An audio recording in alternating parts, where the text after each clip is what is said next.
The Democratic Republic of Congo is on the brink of another devastating crisis.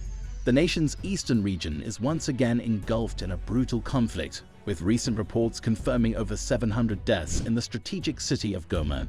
But why is this happening? Why does this resource-rich nation continue to suffer from endless cycles of war and instability?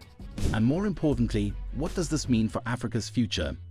This is not just a local crisis, it has far-reaching consequences for the entire continent.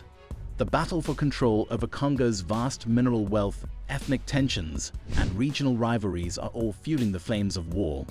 Understanding this crisis is crucial for anyone who cares about Africa's future. So stay tuned as we break down the key players, historical roots, and the broader implications of this conflict. Before we dive in, make sure to subscribe to the African Web and hit the bell icon to stay updated on critical issues shaping the African continent.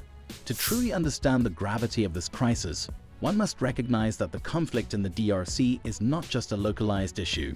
It is a reflection of deep-seated historical struggles, unresolved political disputes, and the global appetite for Congo's immense wealth in natural resources. The eastern region of the country, particularly North Kivu and Ituri, has long been plagued by militia violence, displacement, and humanitarian crises. Each new wave of violence only adds to the suffering of millions, pushing the region further into chaos. The conflict in eastern DRC is not new. It dates back to the 1990s. However, the current crisis is primarily due to the resurgence of the M23 rebel group, a predominantly Tutsi-led militia that has been a major force in the region for over a decade. The latest wave of violence intensified in January 2025 when the M23 launched an offensive, capturing Goma on January 27. This was a significant blow to the Congolese government, as Goma is the capital of North Kivu province and a vital economic hub. The group's resurgence stems from claims that the Congolese government failed to honor a 2009 peace deal, which included integrating M23 fighters into the national army and ensuring the safety of Tutsi communities against Hutu militias. As M23 seized control of more territories, the Congolese army, supported by United Nations peacekeepers and regional forces, attempted to counter their advances. Despite their efforts, the rebels pushed forward, cutting off road connections to Goma by January 23 and surrounding the city by January 25.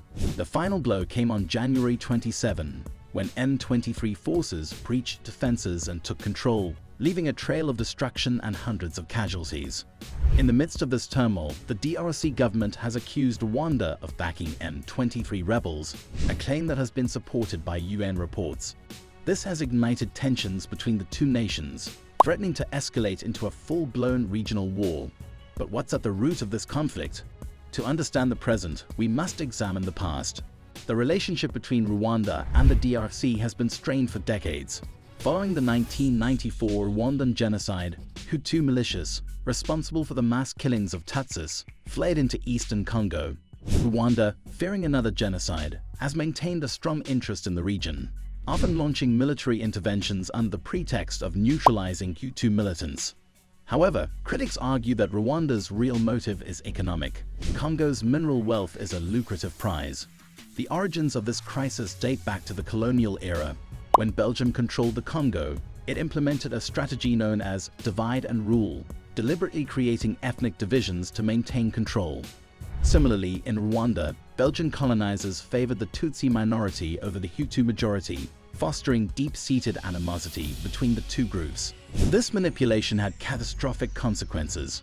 In 1994, Rwanda erupted in a horrific genocide where over 800,000 Tutsis and moderate Hutus were slaughtered in just 100 days.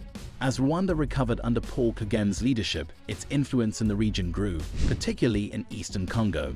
The presence of Hutu militias in the DRC provided Rwanda with a justification for military intervention, further entrenching instability in the region.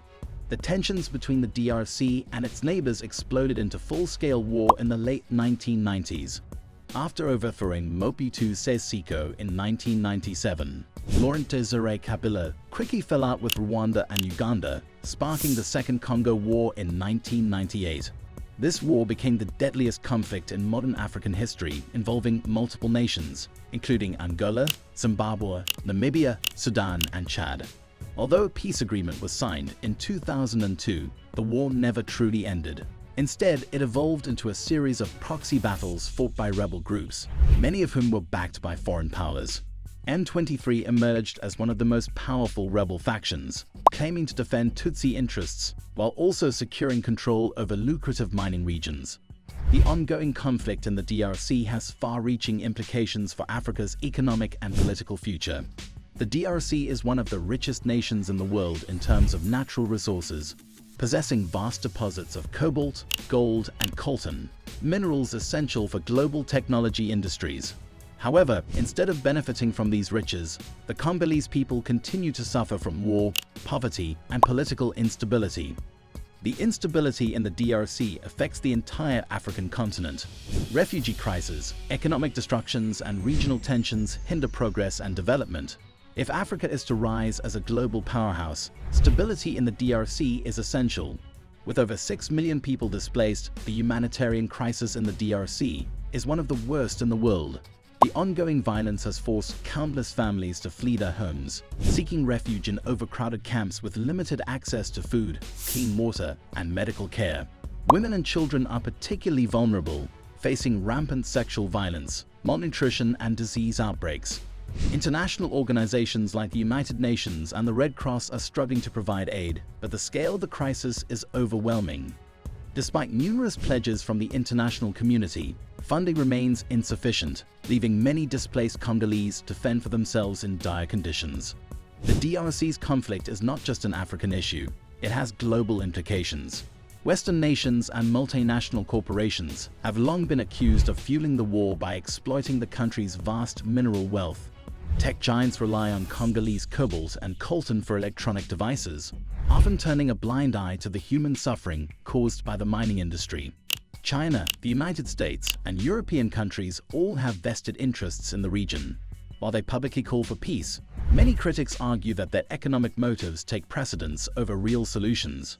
If global powers truly want to help, they must address the root causes of exploitation and support sustainable development in the region. Will the African Union step in to mediate peace? Can regional leaders put aside their differences and prioritize the welfare of the Congolese people? Or is the DRC doomed to remain a battleground for foreign interests and local warlords? These are the critical questions that must be addressed. Africa's future depends on the resolution of this crisis. The Democratic Republic of Congo stands at a crossroads. The choices made today will shape its future and the future of the entire African continent. What do you think is the best way forward for the DRC? Should African nations take a stronger stance in resolving this crisis? Or will external powers continue to dictate the fate of this resource-rich land? Drop your thoughts in the comments below. And don't forget to like, share, and subscribe to the African Web for more insightful discussions on Africa's most pressing issues. See you in the next video.